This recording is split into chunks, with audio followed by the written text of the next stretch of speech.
Hello good morning, जोहार, मैं संजय और आप देख रहे हैं न्यूज झारखंड। समय हो चला है झारखंड की खबरों को जानने का, उनसे अपडेट होने का। तो चलिए जानते हैं आज की 25 मुख्य बड़ी खबरों को। उससे पहले अगर आप न्यूज झारखंड चैनल पे नए हैं तो प्लीज चैनल को सब्सक्राइब करके बेल आइकन प्रेस कर दीजिए, जिससे आप तक झारखंड की हर एक छोटी बड़ी खबर का अपडेट आप तक पहुंचता रहे। तो चलिए शुरुआत करते हैं आज की पहली और महत्वपूर्ण बड़ी खबर से। आवारा कुत्तों के हमले में 5 वर्षीय बच्चे की मौत। धनबाद में घर के पास हुई घटना, परिजनों ने की कार्रवाई की मांग। धनबाद के गोनोडी ओपी क्षेत्र के भोलानाथ बसरिया 4 नंबर यादव बस्ती में एक 5 वर्षीय बच्चे की आवारा कुत्तों के हमले में शुक्रवार को मौत हो गई। मृतक की पहचान कुंदन यादव के पुत्र अंकित यादव के रूप में हुई है। जानकारी के मुताबिक अंकित अपने घर से थोड़ी दूरी पर स्थित हनुमान मंदिर के पास गया था, तभी आवारा कुत्तों के एक झुंड ने उस पर हमला कर दिया। कुत्तों ने बच्चे को घेर कर उसके शरीर के कई हिस्सों में काटा, जिससे उसकी मौके पर ही मौत हो गई। घटना की सूचना मिलते ही आसपास के लोग मौके पर पहुंचे और परिजनों को जानकारी दी। घटनास्थल पर बच्चे का शव देखकर परिजनों का रो रो कर बुरा हाल था। इस घटना से पूरे इलाके में गम और गुस्सा है। स्थानीय लोगों का आरोप है कि क्षेत्र में आवारा कुत्तों का आतंक बढ़ रहा है, लेकिन नगर निगम इस पर ध्यान नहीं दे रहा है। समाज सेवी टुनटुन यादव ने नगर निगम की कार्यशैली पर सवाल उठाते हुए कहा है कि यदि समय रहते ठोस कदम नहीं उठाए गए तो ऐसी घटनाएं दोबारा हो सकती है। उन्होंने पीड़ित परिवार को मुआवजा देने की भी मांग की है। मृतक के परिजनों ने प्रशासन से तत्काल कार्रवाई की मांग की है। 6 मई तक झारखंड में बदला रहेगा मौसम, कई जिलों में बारिश और तेज हवा के असर। तो झारखंड में 6 मई तक मौसम का मिजाज इसी तरह से बदला हुआ रहने की संभावना है। मौसम विभाग के अनुसार राज्य के कई हिस्सों में बीच बीच में बारिश, गरज चमक और तेज हवा चल सकती है। इससे लोगों को भीषण गर्मी से राहत मिलने की उम्मीद है। आज 2 मई को राजधानी रांची, धनबाद, बोकारो और आसपास के इलाकों में आंशिक बादल छाए रह सकते हैं और कुछ स्थानों पर हल्की बारिश होने की संभावना है। वहीं 4 मई से मौसम में और बदलाव देखने को मिल सकता है। इस दौरान जमशेदपुर, हजारीबाग, गिरिडीह, देवघर और दुमका समेत कई जिलों में गरज चमक के साथ बारिश हो सकती है। वहीं 5 और 6 मई को राज्य के उत्तरी और पूर्वी हिस्सों में तेज हवा के साथ बारिश का असर बढ़ने की संभावना जताई गई है। कुछ जगहों पर वज्रपात की भी चेतावनी दी गई है।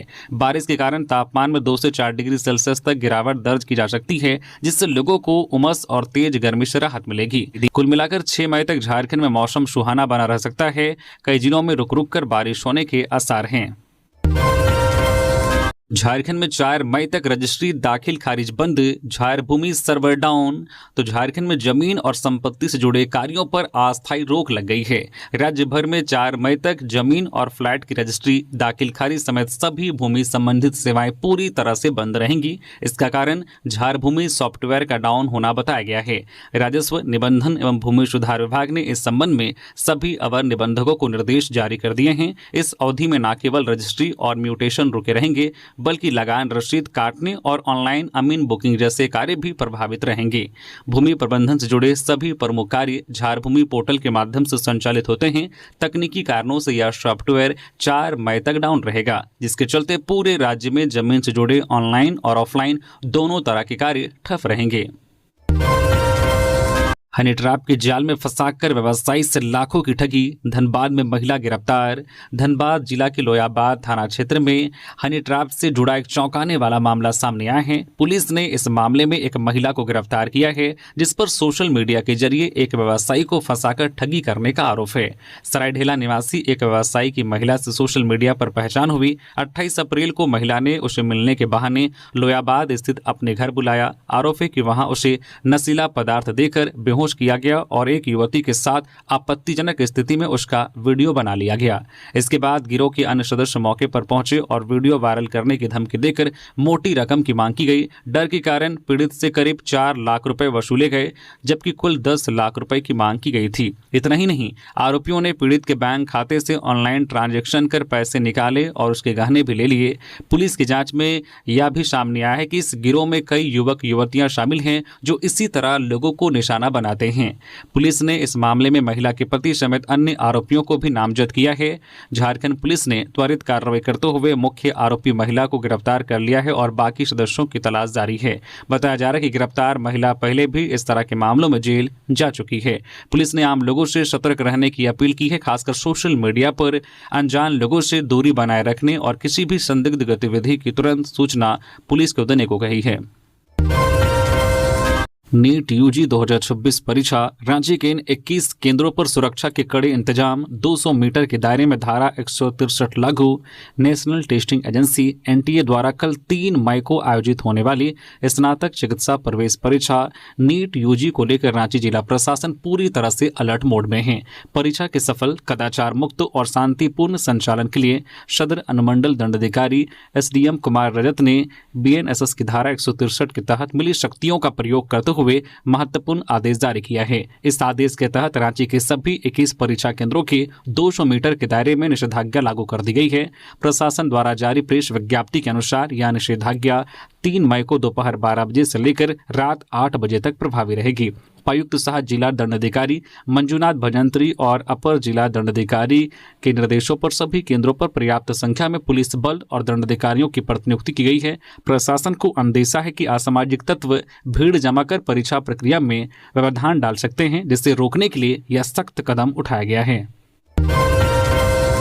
जनगणना 2027। मुख्यमंत्री हेमंत सोरेन ने पूरी की अपनी स्वगणना प्रक्रिया अभियान को सफल बनाने की अपील। मुख्यमंत्री हेमंत सोरेन ने शुक्रवार को कांके रोड स्थित आवासीय कार्यालय में जनगणना 2027 के तहत स्वगणना की प्रक्रिया पूरी की। जनगणना से जुड़े वरिष्ठ अधिकारियों ने ऑनलाइन स्वगणना पोर्टल पर पंजीकरण करने से संबंधित प्रक्रिया की विस्तृत जानकारी से अवगत कराया। इस अवसर पर हेमंत सोरेन ने समस्त झारखंड वासियों से जनगणना 2027 की प्रक्रिया में अपनी जिम्मेवारी निर्वाहन करने की अपील की। मुख्यमंत्री ने समस्त राज्यवासियों से इस राष्ट्रीय जनगणना अभियान को सफल बनाने का आह्वान किया। इस मौके पर विधायक कल्पना सोरेन भी मौजूद रही। मुख्यमंत्री के समक्ष जनगणना अधिकारियों ने जानकारी देते हुए बताया कि इस अभियान के तहत 1 मई से 15 मई तक स्वगणना कार्य चलेगा। इसके पश्चात मकान सूचीकरण एवं मकान गणना कार्य 16 मई से 14 जून 2026 तक पूरे राज्य में किया जाएगा। इस गहन जनगणना अभियान के दौरान घर घर जाकर प्रगणक से संबंधित कर्मी डेटा संग्रह करेंगे। धनबाद में भाजपा कार्यकर्ता की संदेहास्पद मौत, घर में मिला शव। परिजनों ने 2 पत्नियों पर गला घोंटकर हत्या करने का लगाया आरोप। धनबाद के गोविंदपुर क्षेत्र में भाजपा कार्यकर्ता अमृत दास की संदिग्ध परिस्थितियों में मौत हो गई। उनका शव गोविंदपुर थाना क्षेत्र के ऊपर बाजार स्थित घर के अंदर मिला। सूचना मिलने पर पुलिस मौके पर पहुंची और शव को कब्जे में लेकर पोस्टमार्टम के लिए भेज दिया। मृतक के परिजनों ने इस मामले में गंभीर आरोप लगाए हैं। मां और बहन का कहना है कि अमृत दास की शादी 2 सगी बहनों से हुई थी। उनके बीच अक्सर विवाद होता रहता था। परिजनों ने आरोप लगाया कि दोनों पत्नियों ने मिलकर अमृत दास की हत्या की है। परिवार ने निष्पक्ष जांच और दोषियों के खिलाफ कड़ी कार्रवाई की मांग की है। चाईबासा से रांची पहुंची न्याय पदयात्रा। एमडीआर 177 बाईपास सड़क पर 9 एंट्री लगाने की मांग। चाईबासा शहर के एमडीआर 177 बाईपास सड़क पर 9 एंट्री लागू करने की मांग को लेकर निकली न्याय पदयात्रा शुक्रवार को रांची पहुंची। यह पदयात्रा कांग्रेस के वरिष्ठ नेता और पूर्व प्रदेश अध्यक्ष प्रदीप बालमूचू की अगुवाई में 26 अप्रैल को चाईबासा से शुरू हुई थी। पदयात्रा में शामिल लोगों ने राज्य सरकार से तत्काल हस्तक्षेप की मांग करते हुए मुख्यमंत्री और राज्यपाल से गुहार लगाई। प्रदर्शनकारियों का कहना है कि बाईपास सड़क पर 9 एंट्री लागू नहीं होने के कारण आए दिन गंभीर सड़क दुर्घटनाएं हो रही हैं, जिनमें अब तक 200 से अधिक लोगों की जान जा चुकी है। आंदोलनकारियों ने यह भी आरोप लगाया कि जब स्थानीय लोगों ने इस मुद्दे को लेकर विरोध प्रदर्शन किया तो उन पर लाठीचार्ज किया गया और प्राथमिकी भी दर्ज की गई। स्वदेशी वस्तुओं को अधिक से अधिक बढ़ावा मिले, यह हम सब की जिम्मेदारी। सीएम राज्यपाल संतोष कुमार गंगवार एवं मुख्यमंत्री हेमंत सोरेन शुक्रवार को ऑड्री हाउस परिसर रांची में आयोजित 3 दिवसीय सांसद सांस्कृतिक महोत्सव सह स्वदेशी मेला 2026 के उद्घाटन समारोह में सम्मिलित हुए। इस अवसर पर हेमंत सोरेन ने उपस्थित जन समूह को संबोधित करते हुए स्वदेशी उत्पादों के महत्व पर प्रकाश डाला। मुख्यमंत्री ने कहा कि हमारे देश में अनेक विविधताएं हैं। देश के भीतर विभिन्न समाज एवं वर्ग के लोग रहते हैं, जिनकी अलग अलग खूबी और पहचान है। यही खूबी और पहचान देश का एक मजबूत स्तंभ भी है। मुख्यमंत्री ने कहा कि स्वदेशी का मतलब स्वयं उत्पादित वस्तुएं होती हैं। देश के भीतर उत्पादित वस्तुओं को अधिक से अधिक बढ़ावा मिले, यह हम सबकी जिम्मेदारी है। राज्य सरकार निरंतर इस दिशा में बेहतर कार्य कर रही है। जेपीएससी परीक्षाओं में गड़बड़ी पर राज्यपाल सख्त, जांच के आदेश, निष्पक्षता पर उठे सवाल। झारखंड लोक सेवा आयोग द्वारा हाल ही में आयोजित परीक्षाओं में सामने आई गड़बड़ी को लेकर राज्यपाल संतोष कुमार गंगवार ने कड़ा रुख अपनाया है। राज्यपाल ने इन गड़बड़ियों पर गंभीर चिंता जताते हुए लोक भवन के माध्यम से आयोग के अध्यक्ष को पत्र भेजकर पूरे मामले में तत्काल संज्ञान लेने को कहा है। प्रेस विज्ञप्ति के अनुसार सहायक वन संरक्षक की मुख्य परीक्षा और सिविल सेवा प्रारंभिक परीक्षा के प्रश्न पत्रों में कई त्रुटियां सामने आई हैं। इसके साथ ही प्रारंभिक उत्तर कुंजी में भी गलत उत्तर दिए जाने की शिकायतें विभिन्न माध्यमों से प्राप्त हुई है। इन गड़बड़ियों ने अभ्यर्थियों के बीच भ्रम की स्थिति पैदा कर दी है, जिससे परीक्षा प्रक्रिया की पारदर्शिता और विश्वसनीयता पर सवाल खड़े हो रहे हैं।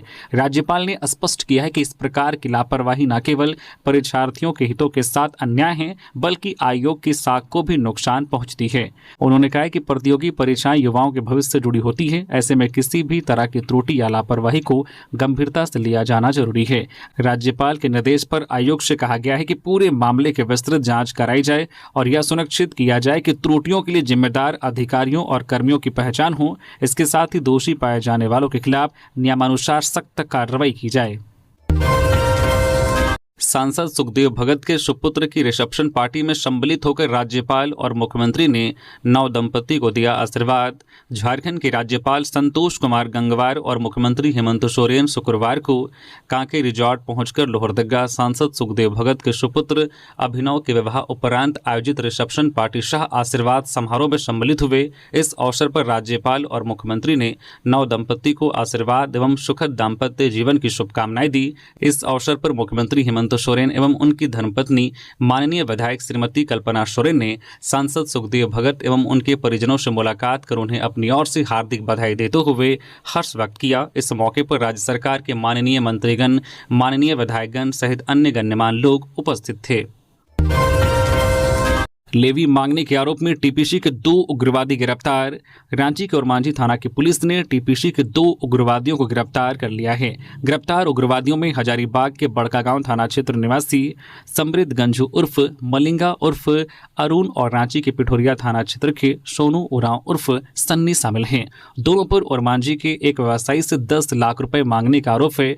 टीपीसी के 2 उग्रवादियों की गिरफ्तारी के बाद रांची पुलिस के अधिकारियों ने शुक्रवार को एक प्रेस कॉन्फ्रेंस कर पूरे मामले की जानकारी दी। अधिकारियों ने बताया कि उग्रवादियों के पास से एक देशी कट्टा, एक मैगजीन, 2 मोबाइल फोन, एक राउटर, 2 सिम समेत कई सामान बरामद किए गए हैं। एलपीजी सिलेंडर के दाम में हुई बढ़ोतरी, नए कनेक्शन भी हुए महंगे। रांची समेत देश भर में गैस कंपनियों ने कॉमर्शियल एलपीजी सिलेंडर की कीमतों में भारी बढ़ोतरी कर दी है। 19 किलो वाले कॉमर्शियल सिलेंडर की कीमत में एक झटके में 994 रुपए का इजाफा हुआ है, जिससे अब इसका दाम 2256 रुपए 50 पैसे से बढ़कर 3250 रुपए 50 पैसे हो गया है। इस बढ़ोतरी का सीधा असर होटल, रेस्टोरेंट और छोटे कारोबारियों पर पड़ने की संभावना है, जहां कमर्शियल सिलेंडर का अधिक उपयोग होता है। हालांकि आम उपभोक्ताओं के लिए राहत की बात यह है कि 14.2 किलो की घरेलू एलपीजी सिलेंडर की कीमतों में कोई बदलाव नहीं किया गया है। इससे घरेलू बजट पर फिलहाल कोई अतिरिक्त बोझ नहीं पड़ेगा। कीमतों में बढ़ोतरी का असर छोटे सिलेंडर और नए कनेक्शन पर भी पड़ा है। 5 किलो एफटीएल नया कनेक्शन अब 1541 रुपए की जगह 1803 रुपए में मिलेगा। वही 5 किलो एफटीएल रिफिल की कीमत 597 रुपए से बढ़कर 859 रुपए हो गई है। इस बदलाव से छोटे व्यवसाय और कम खपत वाले उपभोक्ताओं पर इसका असर पड़ा है। लातेहार में रेलवे ट्रैक पर मिली नाबालिग प्रेमी जोड़े की लाश। 29 अप्रैल की रात शादी समारोह से गायब थी लड़की, परिजनों ने हत्या की जताई आशंका। लातेहार में शुक्रवार को नाबालिग प्रेमी जोड़े की लाश बरामद की गई। उनका शव बरवाडी बरकाकाना रेलखंड के रिचू घोटू रेलवे स्टेशन के धरधरी पुल के पास पोल संख्या 201-8 से 201-10 के बीच मिला। दोनों के शरीर पर गंभीर चोट के निशान पाए गए हैं। लड़की के दोनों पैर कटे हुए थे, जबकि लड़के के भी पैर बुरी तरह से क्षतिग्रस्त थे और दोनों के सिर पर गंभीर चोट के निशान मिले हैं। परिजनों ने हत्या की आशंका जाहिर की है। मृतकों की पहचान सिंधु कुमारी 16 वर्षीय पिता किरानी उरांव घोड़ाबर लातेहार और शत्रुघ्न कुमार 15 वर्षीय पिता मंटू सिंह उपाग छिपा दोहर के रूप में हुई है। सिंधु लातेहार गर्ल्स स्कूल की 11वीं की छात्रा थी, जबकि शत्रुघ्न खर्चा हाई स्कूल छिपा दोहर में 9वीं में पढ़ाई करता था। बोकारो ट्रेजरी घोटाले में एक और गिरफ्तारी। सीआईडी के शिकंजे में आरक्षी काजल मंडल। ट्रेजरी घोटाले में सीआईडी ने एक और बड़ी कार्रवाई की है। इस मामले में कार्रवाई करते हुए सीआईडी ने बोकारो जिला में पदस्थापित आरक्षी काजल मंडल को गिरफ्तार कर लिया है। ट्रेजरी घोटाले की जांच कर रही सीआईडी की स्पेशल टीम ने जांच के क्रम में एक अन्य आरोपी काजल मंडल को गिरफ्तार किया है। काजल मंडल बोकारो जिला में आरक्षी के पद पर कार्यरत था और पुलिस अधीक्षक कार्यालय के लेखा शाखा में प्रतिनियुक्त था। सीआईडी के द्वारा प्रेस रिलीज के माध्यम से दी गई जानकारी के अनुसार गिरफ्तार आरोपी काजल मंडल पहले से गिरफ्तार मुख्य आरोपी लेखापाल कौशल कुमार पांडे का सहयोगी रहा है। जांच में खुलासा हुआ है कि कौशल पांडे के खाते से भेजी गई राशि और यात्रा मद से प्राप्त धन में से कुल 8,75,000 रुपए की निकासी की गई थी। यह पूरी राशि काजल मंडल के पास ही भेजी गई थी। आरोपी के स्वीकारोक्ति बयान के आधार पर यह राशि उसके बोकारो स्थित आवास से बरामद की गई है। बता दें कि करोड़ों रुपए के ट्रेजरी घोटाले में केवल बोकारो से ही 3 को गिरफ्तार किया जा चुका है। आरोपियों में कौशल कुमार पांडे, लेखापाल सतीश कुमार उर्फ सतीश कुमार सिंह, गृहरक्षक वाहिनी जो है एसओजी जवान अशोक कुमार भंडारी लेखा शाखा को गिरफ्तार कर न्यायिक हिरासत में भेजा जा चुका है। रामगढ़ में ईंट भट्ठों में बाल मजदूरी का खुलासा, डीसी ने रेस्क्यू कार्रवाई के दिए निर्देश।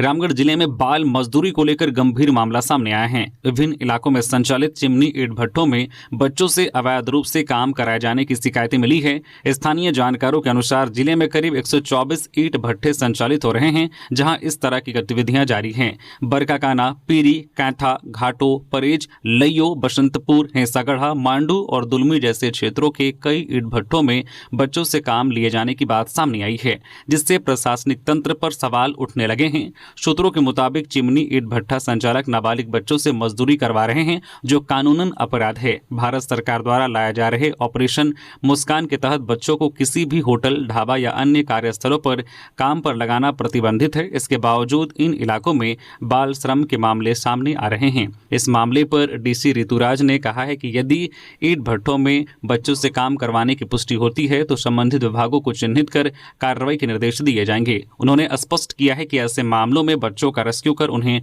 सुरक्षित वातावरण उपलब्ध कराया जाएगा और दोषियों के खिलाफ कानूनी कार्रवाई की जाएगी। राज्यपाल संतोष कुमार गंगवार ने किया जनगणना 2027 के स्वगणना चरण का शुभारंभ। झारखंड के राज्यपाल संतोष कुमार गंगवार ने शुक्रवार को लोक भवन में जनगणना 2027 के प्रथम चरण के अंतर्गत राज्य में स्वगणना प्रक्रिया का शुभारंभ किया। इस अवसर पर उन्होंने निर्धारित अनुसूची के अनुसार अपनी जानकारी दर्ज कर इस राष्ट्रीय महत्व के कार्य में सहभागिता सुनिश्चित की। इस अवसर पर राज्यपाल ने कहा कि किसी भी राष्ट्र अथवा राज्य के विकास हेतु नीति निर्धारण एवं योजनाओं के निर्माण में आंकड़ों की अत्यंत महत्वपूर्ण भूमिका होती है। उन्होंने कहा कि जनगणना के माध्यम से जनसंख्या, परिवार की संरचना, आवासीय स्थिति तथा विभिन्न सामाजिक आर्थिक पहलुओं से संबंधित आधारभूत आंकड़े प्राप्त होते हैं, जो विकासोन्मुखी योजनाओं के निर्माण में सहायक सिद्ध होते हैं। उल्लेखनीय है कि जनगणना 2027 के प्रथम चरण के अंतर्गत मकान सूचीकरण एवं मकानों की गणना का कार्य किया जाएगा, जिसके तहत 33 प्रकार के आंकड़े संकलित किए जाएंगे। राज्यपाल ने राज्य के सभी नागरिकों से आह्वान किया है कि वे इस राष्ट्रीय महत्व के कार्य में सक्रिय सहभागिता सुनिश्चित करें तथा जनगणना प्रगणकों को सही एवं पूरी जानकारी उपलब्ध कराकर सहयोग प्रदान करें। देवघर में साइबर ठगी गिरोह का पर्दाफाश, फर्जी कस्टमर केयर बनकर करते थे ठगी, 2 गिरफ्तार। देवघर पुलिस ने साइबर अपराध के खिलाफ बड़ी कार्रवाई करते हुए 2 शातिर ठगों को गिरफ्तार किया है। साइबर थाना की टीम ने गुप्त सूचना के आधार पर यह कार्रवाई की, जिसमें आरोपियों के पास से मोबाइल और सिम कार्ड बरामद किए गए हैं। पुलिस के अनुसार गिरफ्तार अपराधी खुद को Flipkart, Amazon, Airtel payment bank सहित अन्य कंपनियों का कस्टमर केयर अधिकारी बताकर लोगों को फोन करते थे। ये लोग पहले गूगल पर फर्जी मोबाइल नंबर कस्टमर केयर के नाम से अपलोड करते थे, जिससे लोग मदद के लिए उन्हीं नंबरों पर कॉल करते थे। इसके बाद आरोपी विभिन्न योजनाओं जैसे कि पीएम किसान योजना, एसबीआई क्रेडिट कार्ड लिंक या कैशबैक ऑफर का झांसा देकर लोगों को ठगी करते थे। गिरफ्तार आरोपियों की पहचान जसीम अंसारी और अनिल मंडल के रूप में हुई है। दोनों देवघर जिले के अलग अलग थाना क्षेत्र के निवासी हैं। पुलिस ने इनके पास से 2 मोबाइल, 4 सिम कार्ड और 1 बैंकिंग सिम बरामद किया है। 62 घंटे बाद जंगल से निकला नक्सली का शव, चाईबासा में हुआ पोस्टमार्टम। 5वीं से ही थामी थी बंदूक। पश्चिमी सिंहभूम जिला अंतर्गत गोइलकेरा और टोंटो थाना क्षेत्र के सीमावर्ती रुतुगुटू जंगल में पुलिस मुठभेड़ में मारा गया 1 लाख का इनामी नक्सली इसराइल पूर्ति उर्फ अमृत पूर्ति अब इतिहास बन चुका है। मुठभेड़ के लगभग 62 घंटे बाद सुरक्षा बल के जवानों ने उसके शव को घने जंगलों से निकालकर सदर अस्पताल चाईबासा ले गए। गुरुवार की रात करीब 12:30 बजे अस्पताल पहुंचे शव का पोस्टमार्टम शुक्रवार को 3 सदस्यीय चिकित्सकों की टीम द्वारा मजिस्ट्रेट सदर बीडीओ अमिताभ भगत की निगरानी में किया गया। इस पूरी प्रक्रिया की वीडियोग्राफी और फोटोग्राफी भी कराई गई।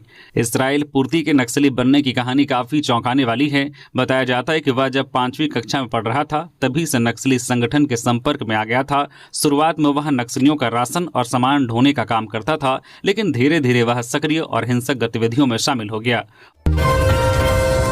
मजदूर दिवस बना मजबूर दिवस। गोवा में समुद्र की लहरों ने छीनी खुंटी के अरविंद की जिंदगी।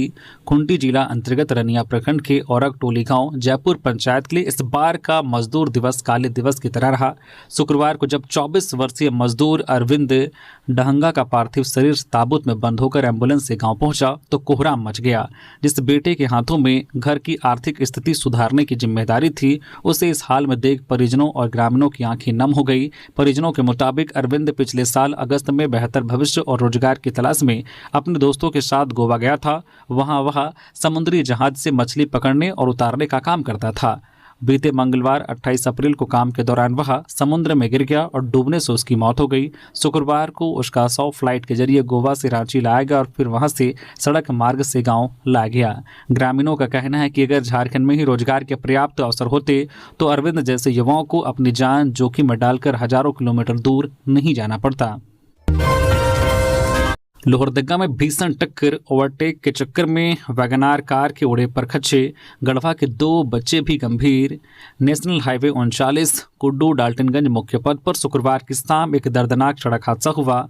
कुड्डू और चंदवा थाना की सीमा पर स्थित सिसकरिया मोड़ के समीप एक वैगनार कार और यात्री वाहन के बीच हुई सीधी भिड़ंत में 2 बच्चों सहित कुल 6 लोग गंभीर रूप से घायल हो गए। सभी घायलों को बेहतर इलाज के लिए रांची के रिम्स रेफर किया गया है। हादसे के बाद एनएच पर जाम लग गया और चीख पुकार मच गई। सूचना मिलते ही चंदवा पुलिस मौके पर पहुंची और स्थानीय ग्रामीणों के सहयोग से कार में फंसे घायलों को बाहर निकाला गया। घायलों में गुड्डू उपाध्याय, नेहा उपाध्याय, पूर्णिमा कुमारी, पीयूषी उपाध्याय समेत 2 बच्चे शामिल हैं। सभी को तत्काल कुड्डू सामुदायिक स्वास्थ्य केंद्र ले जाया गया, जहां डॉक्टरों ने प्राथमिक उपचार के बाद उनकी गंभीर स्थिति को देखते हुए रांची रिम्स रेफर कर दिया। खुंटी में पीएलएफआई का हमला, रेलवे साइट पर फायरिंग, 2 रोड रोलरों के पोस्टर चिपकाकर दी धमकी। झारखंड के खुंटी जिले के कर्रा प्रखंड के अंतर्गत काटम कुकू गांव के महुआ टोली के पास गुरुवार शाम करीब 7:30 बजे लोधमा से पिस्का नगरी रेलवे लाइन में मिट्टी फिलिंग करने के कार्यस्थल पर उग्रवादी संगठन पीएलएफआई ने अपना पर्चा लगाया और 2 रोड रोलर को आग लगाते हुए कई राउंड फायरिंग की। उग्रवादियों ने निर्माण कार्य में लगी 2 रोड रोलर मशीनों को आग के हवाले कर दिया। इसके साथ मौके पर कई राउंड फायरिंग की गई, जिससे इलाके में अफरा तफरी और दहशत का माहौल बन गया। घटना के समय काम कर रहे मजदूर और कर्मचारी जान बचाकर भाग निकले। घटना की सूचना मिलते ही गुरुवार रात पुलिस की टीम मौके पर पहुंची। शुक्रवार सुबह वरीय अधिकारियों के नेतृत्व में दोबारा घटनास्थल का निरीक्षण किया गया और पूरे इलाके में सर्च ऑपरेशन चलाया गया। आसपास के इलाकों में भी पुलिस की गश्त बढ़ा दी गई है। पुलिस को घटनास्थल से 5 जिंदा कारतूस के खोखे और पीएलएफआई का पर्चा मिला है। पर्चे में संगठन के झारखंड स्टेट चीफ अमृत होरो द्वारा इस मामले की जिम्मेदारी ली गई है। पुलिस को घटनास्थल से 5 जिंदा कारतूस के खोखे और पीएलएफआई का पर्चा मिला है। पर्चे में संगठन के झारखंड स्टेट चीफ अमृत होरो द्वारा इस हमले की जिम्मेदारी ली गई है। पर्चे में निर्माण कार्य करने वाली एजेंसी को चेतावनी भी दी गई है, जिससे पुलिस गंभीरता से जांच कर रही है। पलामू में विनीत तिवारी हत्याकांड में पुलिस का एक्शन, फरार हत्या आरोपी की गाड़ियां जब्त, घर पर जेसीबी चलाने की तैयारी, संपत्ति की जांच। पलामू पुलिस ने हत्या के एक फरार आरोपी के खिलाफ बड़ी कार्रवाई की है। पुलिस ने आरोपी प्रदीप तिवारी उर्फ महाकाल की 3 गाड़ियां जब्त कर ली है और उसके आत्मसमर्पण न करने पर मकान को जेसीबी से गिराने की तैयारी कर रही है। उसकी संपत्ति की जाँच भी तेज कर दी गई है। पुलिस अधीक्षक कपिल चौधरी कांड की मॉनिटरिंग कर रहे हैं। शुक्रवार को पुलिस टीम आरोपी प्रदीप तिवारी के मेदिनीनगर स्थित स्थित रेडमा आवास पर पहुंची। पुलिस ने घर में खड़ी थार रॉक्स, फॉर्च्यूनर और वेन्यू जैसी 3 गाड़ियां जब्त कर शहर थाना ले आई। इन गाड़ियों की जांच के लिए डीटीओ को भी सूचित किया गया। पुलिस ने प्रदीप तिवारी के परिजनों को 24 घंटे के भीतर आरोपी को पेश करने की चेतावनी दी, अन्यथा बड़ी कार्रवाई की जाएगी। जपला छतरपुर मुख्य सड़क बनी हादसों का कारण, गड्ढे में गिरकर बाइक सवार घायल। पलामू जिले के जपला छतरपुर मुख्य सड़क पर नहर मोड़ के पास जर्जर सड़क हादसों का कारण बन गया है। बताया जाता है कि सड़क पर बने गड्ढे में बाइक जाने से सवार अनियंत्रित होकर गिर पड़ा और घायल हो गया। मौके पर पहुंची प्रशासन की टीम ने घायल को तत्काल अस्पताल पहुंचाया, जहां प्राथमिक उपचार के बाद उसे मेदिनीनगर सदर अस्पताल रेफर कर दिया गया। घायल की पहचान जो है बेलबीघा गाँव निवासी हीरा यादव के पुत्र 19 वर्षीय बिमलेश यादव के रूप में हुई है। स्थानीय लोगों के अनुसार हाल ही में हुई बारिश और नाली के अभाव में सड़क पर पानी जमा हो रहा है, जिससे सड़क उखड़कर गड्ढों में तब्दील हो गई है। साथ ही पाइपलाइन बिछाने वाली कंपनी द्वारा सड़क किनारे मिट्टी ऊंची कर देने से जल जमाव की समस्या और बढ़ गई है। मिट्टी सड़क जितना समतल रहता तो पानी बह जाता और सड़क भी जर्जर होने से बचता। ग्रामीणों ने प्रशासन से जल्द गड्ढों की मरम्मत कर सड़क को दुरुस्त करने की मांग की है, ताकि आगे ऐसी दुर्घटनाएं ना हों। साहिबगंज में खौफनाक कांड, पति ने पत्नी को नुकीला रॉड घोंपकर मार डाला, चरित्र पर शक करता था। साहिबगंज में अवैध संबंधों के शक में पति ने पत्नी की नुकीला रॉड घोंपकर हत्या कर दी। घटना राधानगर थाना क्षेत्र अंतर्गत बेगमगंज की है। मृतका की पहचान राखी देवी के रूप में की गई है। हत्यारोपी पति 19 वर्षीय पार्थो घोष को पुलिस ने गिरफ्तार किया है। वारदात बीते गुरुवार की है, जब दंपत्ति में अवैध संबंध को लेकर विवाद हुआ था। बताया जाता है कि पार्थो घोष अपनी पत्नी के चरित्र पर शक करता था, जिसकी वजह से दंपत्ति में विवाद होता था। घटना वाले दिन भी पति पत्नी में झगड़ा हुआ था। इसी क्रम में पार्थो घोष ने पत्नी राखी देवी को चाकू से गूंथ दिया। परिजन राखी को अस्पताल ले गए, लेकिन उसने दम तोड़ दिया। वारदात की जांच के लिए साहिबगंज एसपी के निर्देश पर विशेष जांच टीम का गठन किया गया। टीम ने त्वरित कार्रवाई करते हुए हत्यारोपी पार्थो घोष को गिरफ्तार किया। अनुमंडल पुलिस पदाधिकारी विमलेश कुमार त्रिपाठी ने बताया कि प्रारंभिक पूछताछ में अभियुक्त ने अवैध संबंध के शक में हत्या की बात बताई है। अभियुक्त पार्थो घोष को न्यायिक हिरासत में जेल भेज दिया गया है। शराब घोटाला, एसीबी के चार्जशीट में देरी पर बाबूलाल का तंज, कहा या प्रक्रिया की देरी या प्रोटेक्शन। नेता प्रतिपक्ष बाबूलाल मरांडी ने झारखंड में हुए शराब घोटाले को देश के दुर्लभ मामलों में से एक बताया है, जहां घोटाले की जांच करने वाली एजेंसी के अधिकारी खुद जांच के घेरे में हैं। उन्होंने एक्स पर पोस्ट कर लिखा, आखिर क्या वजह है कि पुख्ता सबूतों के बावजूद मामला आगे नहीं बढ़ रहा। एसीबी ने खुद अपनी जांच में सैकड़ों हजारों करोड़ के घोटालों की पुष्टि की। मुख्यमंत्री के पूर्व सचिव की गिरफ्तारी हुई, बड़े अधिकारियों के बयान दर्ज हुए, लेकिन आज तक एक भी चार्जशीट दाखिल नहीं हुई। यह देरी प्रक्रिया है या प्रोटेक्शन। कहा जा रहा है कि उत्पाद विभाग से आधी रात को सबूत मिटा दिए गए, लेकिन घोटालेबाज शायद यह भूल गए हैं कि हम डिजिटल साक्ष्य और फॉरेंसिक तकनीक युग में जी रहे हैं। फाइलों को जलाया जा सकता है, पर डिजिटल ट्रेल को पूरी तरह मिटाना नामुमकिन है। झारखंड में शुरू होगी T20 लीग, युवा प्रतिभाओं को मिलेगा मौका, 6 फ्रेंचाइजी लेगी हिस्सा। झारखंड में T20 लीग की शुरुआत होगी। जून के पहले सप्ताह में पुरुषों की 6 टीमें टूर्नामेंट में हिस्सा लेंगी। बहुत जल्द 6 फ्रेंचाइजी के लिए टीम खरीदने की प्रक्रिया शुरू होगी। इसका आयोजन इंडियन प्रीमियर लीग IPL के तर्ज पर किया जाएगा। हाल ही में झारखंड के ईशान किशन की कप्तानी में सैयद मुश्ताक अली T20 टूर्नामेंट की ट्रॉफी जीती है, तो इसके आयोजन को लेकर उत्साह भी है। झारखंड राज्य cricket association JSCA SJ uplift के सहयोग से महिला और पुरुषों के लिए T20 लीग का आयोजन कराने जा रहा है। सीएम हेमंत सोरेन ने कहा, छोटा पैकेट बड़ा धमाका, 7 साल के ईशांक ने समंदर पर किया कमाल। झारखंड के मुख्यमंत्री हेमंत सोरेन ने अपने सोशल मीडिया अकाउंट पर राज्य के नन्हे तैराक ईशांक की बड़ी उपलब्धि की जानकारी साझा की है। महज 7 वर्ष की उम्र में ईशांक ने भारत और श्रीलंका के बीच स्थित 29 किलोमीटर लंबी पाक स्ट्रेट को पार कर इतिहास रच दिया है। मुख्यमंत्री ने अपने पोस्ट में कहा है कि ईशांक की यह सफलता अनुशासन और लक्ष्य के प्रति अटूट समर्पण का अद्भुत उदाहरण है। उन्होंने कहा कि इतनी कम उम्र में इस तरह की उपलब्धि हासिल करना पूरे झारखंड और देश के लिए गर्व की बात है। हेमंत सोरेन ने ईशांक, उनके परिवारजनों और ट्रेनर्स को इस ऐतिहासिक उपलब्धि के लिए बधाई दी है और उनके उज्जवल भविष्य की कामना की है। उन्होंने कहा कि ईशांक ने न सिर्फ झारखंड बल्कि पूरे देश का मान बढ़ाया है। कोल्हान में नो एंट्री की मांग को भाकपा माले का समर्थन, सड़क सुरक्षा पर उठाए सवाल। कोल्हान क्षेत्र में बढ़ती सड़क दुर्घटनाओं को लेकर चल रहे नो एंट्री आंदोलन को भाकपा माले ने खुला समर्थन दिया है। पार्टी ने कहा कि यह केवल ट्रैफिक व्यवस्था का मुद्दा नहीं बल्कि आम लोगों की सुरक्षा और जीवन से जुड़ा गंभीर सवाल है। नो एंट्री आंदोलन समिति कोल्हान द्वारा NH 75E, NH 220 और MDR 177 पर दिन के समय भारी वाहनों के संचालन पर रोक लगाने, दर्ज मुकदमों को वापस लेने तथा प्रभावित परिवारों को मुआवजा और सुरक्षा देने की मांग को लेकर निकाली जा रही न्याय यात्रा, पदयात्रा को पार्टी ने उचित ठहराया है। पार्टी नेताओं का कहना है कि लगातार हो रही सड़क दुर्घटनाएं मौजूदा यातायात व्यवस्था की खामियों को उजागर करती है, जिससे ग्रामीणों और राहगीरों की जान जोखिम में पड़ रही है। ऐसे में सरकार को संवेदनशीलता दिखाते हुए तत्काल प्रभावी कदम उठाने चाहिए।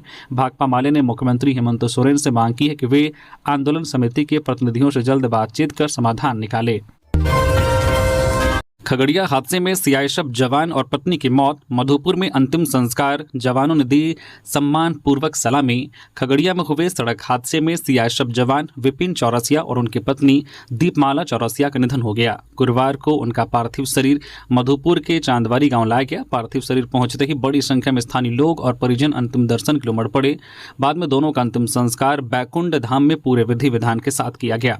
इस दौरान चित्रा यूनिट से पहुंचे सीआईएसएफ के जवानों ने अपने साथी को सम्मानपूर्वक गार्ड ऑफ ऑनर और सलामी दी। विपिन चौरसिया दुर्गापुर स्टील प्लांट में सीआईएसएफ में हवलदार के पद पर कार्यरत थे। वे अपनी कर्तव्य निष्ठा के लिए जाने जाते थे। रांची सदर अस्पताल में शुरू हुई न्यूरो फिजियोलॉजी लैब जांच के लिए निजी अस्पतालों पर कम होगी मरीजों की निर्भरता। देश के टॉप 10 जिला अस्पतालों में स्थान बना चुके रांची सदर अस्पताल में शुक्रवार से मरीजों के लिए एक और एडवांस सुविधा शुरू हो गई है। रांची के civil surgeon doctor Prabhat Kumar ने एक महत्वपूर्ण उपलब्धि के रूप में सदर अस्पताल में अत्याधुनिक न्यूरो फिजियोलॉजी लैब का विधिवत शुभारंभ किया। दरअसल यह लैब राज्य के जिला अस्पतालों में अपनी तरह की पहली सुविधा है, जहां अब मरीजों को न्यूरोलॉजिकल जांच के लिए बड़े शहरों या निजी संस्थानों पर निर्भर नहीं रहना पड़ेगा। Civil surgeon doctor Prabhat Kumar ने बताया कि इस लैब का मार्गदर्शन doctor Sanjeev Kumar Sharma, DM neurology AIIMS एवं doctor Ahmad Hussain, doctor NB neurology द्वारा किया जाएगा, जिससे सेवाओं की गुणवत्ता और विशेषज्ञता सुनिश्चित होगी। बुद्ध पूर्णिमा पर राजमहल उत्तर वाहिनी गंगा में हजारों श्रद्धालुओं ने लगाई आस्था की डुबकी। झारखंड के एकमात्र साहिबगंज जिला अंतर्गत राजमहल में उत्तर वाहिनी गंगा प्रवाहित होती है। मान्यता के अनुसार उत्तर वाहिनी गंगा में स्नान कर गंगा पूजन का विशेष महत्व है। बुद्ध पूर्णिमा के अवसर पर शुक्रवार को हजारों की संख्या में आदिवासी और गैर आदिवासी श्रद्धालुओं ने राजमहल उत्तर वाहिनी गंगा में आस्था की डुबकी लगाई और मां गंगा की पूजा अर्चना की। श्रद्धालुओं का सैलाब सांस्कृतिक और धार्मिक एकता का एक सुंदर उदाहरण है। विशेष रूप से साफा होड़ समुदाय की भागीदारी और उनकी परंपराएं इस आयोजन को और भी खास बनाती है। आदिवासी गैर आदिवासी समुदाय का एक साथ गंगा में आस्था की डुबकी लगाना और क्षेत्र की सामाजिक समरसता को दर्शाता है। साफा होड़ समुदाय द्वारा अपने धर्म गुरुओं के सानिध्य में गंगा पूजन करना और फिर अखाड़ा लगाकर मरांग बुरु की आराधना करना उनकी गहरी आध्यात्मिक जड़ों को प्रकट करता है। केंद्रीय मंत्री अन्नपूर्णा देवी ने की समीक्षा, धनबाद मंडल के स्टेशनों पर यात्री सुविधाओं पर दिए निर्देश। केंद्रीय महिला एवं बाल विकास मंत्री अन्नपूर्णा देवी ने शुक्रवार शाम कोडरमा स्टेशन के नए गेस्ट हाउस में रेल अधिकारियों के साथ बैठक की। यह बैठक अमृत भारत योजना के तहत कोडरमा लोकसभा क्षेत्र के विभिन्न स्टेशनों पर यात्री सुविधाओं की समीक्षा के लिए आयोजित की गई थी। बैठक में बरकट्ठा विधायक अमित यादव, धनबाद रेल मंडल के DRM और रेल निर्माण से जुड़े अधिकारी उपस्थित रहे। मंत्री ने कोडरमा लोकसभा क्षेत्र के अंतर्गत आने वाले रेलवे स्टेशनों पर मौजूदा यात्री सुविधाओं का जायजा लिया और भविष्य में बहाल की जाने वाली सुविधाओं के संबंध में अधिकारियों को दिशा निर्देश दिए। माध्यमिक आचार्य परीक्षा की उत्तर कुंजी की त्रुटियों को दूर करे JSSC सुदिव्य सोनू। उच्च एवं तकनीकी शिक्षा मंत्री सुदिव्य कुमार ने झारखंड कर्मचारी चयन आयोग के अध्यक्ष को पत्र भेजकर माध्यमिक आचार्य नियुक्ति हेतु उर्दू एवं अन्य विषय के लिए जारी अंतिम कुंजी की त्रुटियों में सुधार का सुझाव दिया है। मंत्री ने झारखंड छात्र संघ के अध्यक्ष S अली द्वारा प्राप्त अभ्यावेदन में वर्णित तथ्यों के आलोक में नियमानुसार समुचित कार्रवाई करने का निर्देश दिया है। मालूम हो कि हाल ही में झारखंड कर्मचारी चयन आयोग द्वारा आयोजित माध्यमिक आचार्य नियुक्ति परीक्षा में भारी अनियमितताएं पाई गई हैं, जिसके खिलाफ अभ्यर्थियों ने आयोग मुख्यालय के समक्ष विरोध प्रदर्शन भी किया था। बोकारो से लापता नाबालिग लड़की महाराष्ट्र से बरामद, एक आरोपी गिरफ्तार। महिलाएं और बच्चियों से जुड़े मामले को लेकर बोकारो पुलिस चर्चा में बनी रहती है। जिले के चास थाना क्षेत्र से लापता नाबालिग लड़की को पुलिस ने सकुशल बरामद कर फिर चर्चे में आ गई है। इस मामले में एक आरोपी को गिरफ्तार भी किया गया है।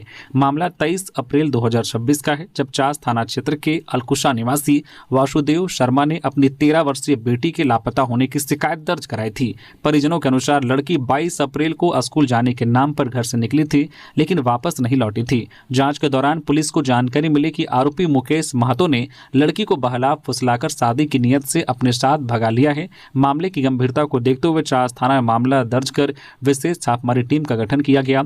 टीम द्वारा तत्काल लोकेशन को ट्रेस कर छापेमारी की गई और दोनों को मौके से हिरासत में लेकर पुलिस बोकारो पहुंची। एसडीपीओ ने कहा कि तकनीकी जांच और सूचना के आधार पर पुलिस टीम ने महाराष्ट्र के नवी मुंबई से 26 अप्रैल को नाबालिग लड़की को सकुशल बरामद कर लिया था। इसके बाद 30 अप्रैल को लड़की को परिजनों को सौंप दिया गया। पुलिस इस मामले में आरोपी को गिरफ्तार कर लिया है और आगे की कानूनी कार्रवाई जारी है।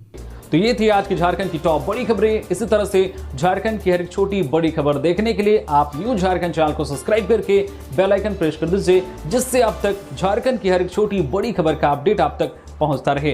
तो अभी के लिए बस इतना ही, हमें दीजिए इजाजत, फिर मिलते हैं किसी और खबरों के साथ। धन्यवाद।